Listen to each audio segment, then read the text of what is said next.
So if capacity is threatened, then a mask mandate may be necessary. Doctors have been saying for weeks and weeks that the healthcare system is collapsing, especially in terms of pediatrics. Let's bring in Dr. Naheed Dasani to the conversation tonight. Dr. Dasani, what was your take on Dr. Moore's update to Ontarians today? Are we past the point of capacity being threatened?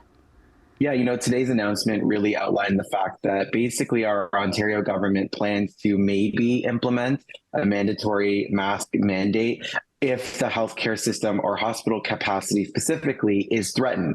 But I mean, when you look at what's actually happening, we're seeing, pediatric ICU beds are full, surgeries are being canceled. And in fact, there's a plan to increase pediatric healthcare capacity by 50% just to cope.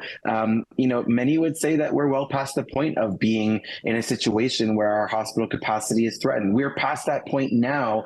And so what will it take for us to really implement a mask mandate?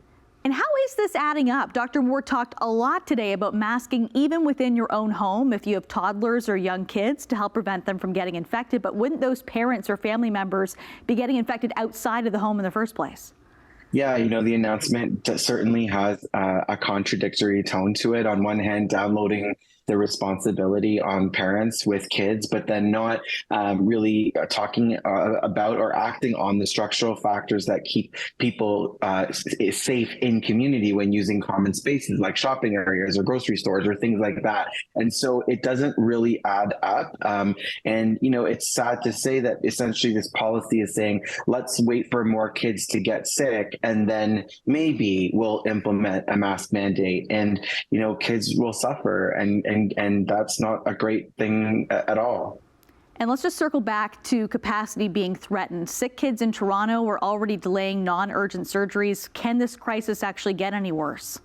Some would say that our system always functions at a level where we're pretty much dealing with, the use of all of our capacity, but many have said it's never been this bad. And we've seen our colleagues in pediatric healthcare talking about the ways that, there are no ICU beds that are available. They're expanding the system to create more. The fact that surgeries are being postponed and even canceled. And the fact that the plan is to actually enhance the system by 50% just to cope with it. So we're willing to put in resources to create more beds for sick kids, but we're not willing to do the things that can prevent kids from getting sick in the first place, like the implementation of a mask mandate. That seems to be a troublesome approach to things, and probably we can do things a little bit differently and a lot better by just implementing masks indoors for people, just to really alleviate and reduce the amount of suffering that happens and reduce the pressures on our health system. And Dr. Dasani, for parents watching this tonight with young kids, what's the best advice out there?